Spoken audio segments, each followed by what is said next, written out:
নিযুক্তিৰ মই 2 দিনতে ডেটবিলাক ঘোষণা কৰি দিম। আমাৰ ৰেণ্ডমাইজেশ্যন বুলি কয়, ৰেণ্ডমাইজেশ্যনৰ কাম চলি আছে। কি প্ৰসংগ ওলাই আছে? আমি অলপ ভিৰটো কমিলে চাম। নিযুক্তিৰ প্ৰসংগ ওলাইছে, নিযুক্তিবিলাক কেতিয়াৰ পৰা? নিযুক্তিৰ মই 2 দিনতে ডেটবিলাক ঘোষণা কৰি দিম। আমাৰ ৰেণ্ডমাইজেশ্যন বুলি কয়, ৰেণ্ডমাইজেশ্যনৰ কাম চলি আছে। তাৰ পৰা পোষ্টিঙৰ কাম চলিব। প্ৰায় 10-15 দিনৰ এটা প্ৰক্ৰিয়া আছে। নৱেম্বৰত আমি নিযুক্তিৰ প্ৰক্ৰিয়া আৰম্ভ কৰিম, ডিচেম্বৰত আমি শেষ কৰিম। এটা এটাকৈ আমি নিযুক্তি দি যাম। প্ৰথমতে LP, তাৰপিছত পুলিচ, তাৰপিছত gazetted officer, ADRE 3, ADRE 4, health, এনেকৈ প্ৰায় 35,000 নিযুক্তি পাব। এনেকৈ চৰকাৰী চাকৰি দিব পাৰি। আমাৰ পুলিচৰ চাকৰি তৃতীয় বৰ্গ, চতুৰ্থ বৰ্গ, আপোনালোকে যদি গোটেই অসমৰ কাৰ্যালয়বিলাকলৈ যায়, চাহ বাগিচাৰ ল'ৰা ছোৱালী একেবাৰে কম দেখা পাব। চাহ বাগিচাৰ ল'ৰা ছোৱালীৰ মাজত শিক্ষক নাছিলে, শিক্ষয়িত্ৰী নাছিলে, তৃতীয় বৰ্গৰ কৰ্মচাৰী নাছিলে, চতুৰ্থ বৰ্গৰ কৰ্মচাৰী নাছিলে। অসমত বহুত চৰকাৰ আহিলে, বহুত চৰকাৰ গ'ল, কোনেও সাহস কৰা নাছিল যে চাহ বাগিচাৰ ছাত্ৰ ছাত্ৰীৰ বাবে সুকীয়াকৈ চাকৰি সংৰক্ষণ কৰিব পাৰি নেকি।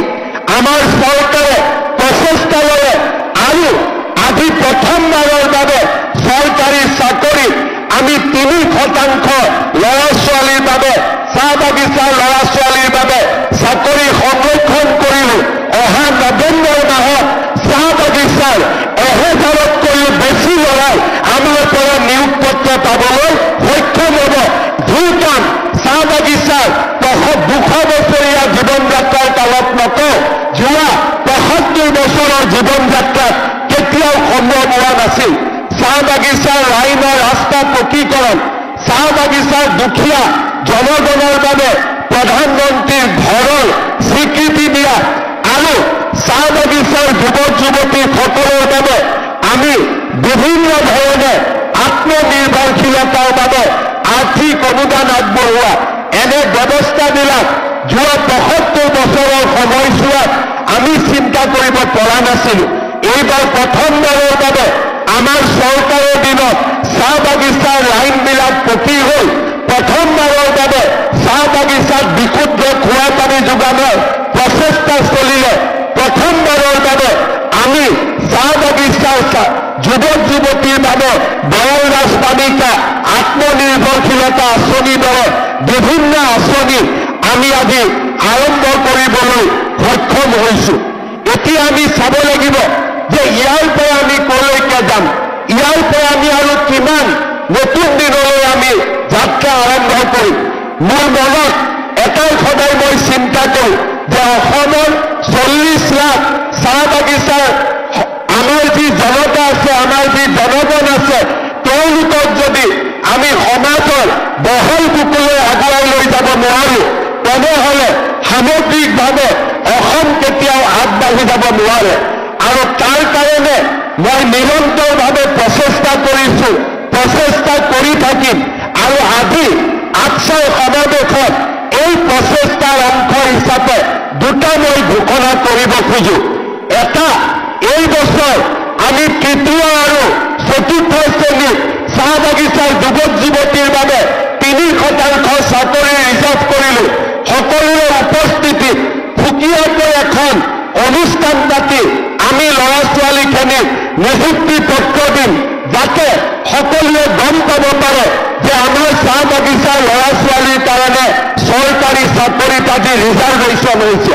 কিন্তু তাতকৈও আগুৱাই গৈ আজি মই আপোনালোকৰ আগত ঘোষণা কৰিছো যে এই বছৰৰ পৰা আমি চাহ বাগিচাৰ যুৱক যুৱতীৰ কাৰণে ACS, APSকে ধৰি ফাৰ্ষ্ট আৰু ছেকেণ্ড কেটেগৰীৰ চাকৰিটো আমি 3% ৰিজাৰ্ভেশ্যন দিয়াৰ আমি কাম কৰিম। এই প্ৰচেষ্টাই চাহ বাগিচাত মেজিষ্ট্ৰেটৰ সৃষ্টি কৰিব, চাহ বাগিচাৰ পৰা DSPৰ সৃষ্টি কৰিব আৰু চাহ বাগিচাৰ বহল সমাজখনে অসমৰ জনজীৱনলৈ আগবাঢ়ি যোৱাৰ সুবিধা পাব।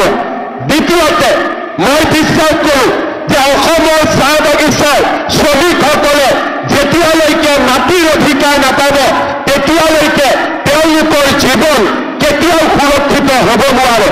আজিৰ পৰা 3 বছৰ আগতে অসম বিধানসভাত মই স্পষ্টভাৱে ঘোষণা কৰিছিলোঁ যে মই অসমৰ মুখ্যমন্ত্ৰী থকা সময়তে চাহ বাগিচাৰ মালিকৰ পৰা বাগিচাৰ লাইনৰ মাটি কাঢ়ি আনি শ্ৰমিকসকলক দিয়াৰ মই ব্যৱস্থা হাতত ল'ম।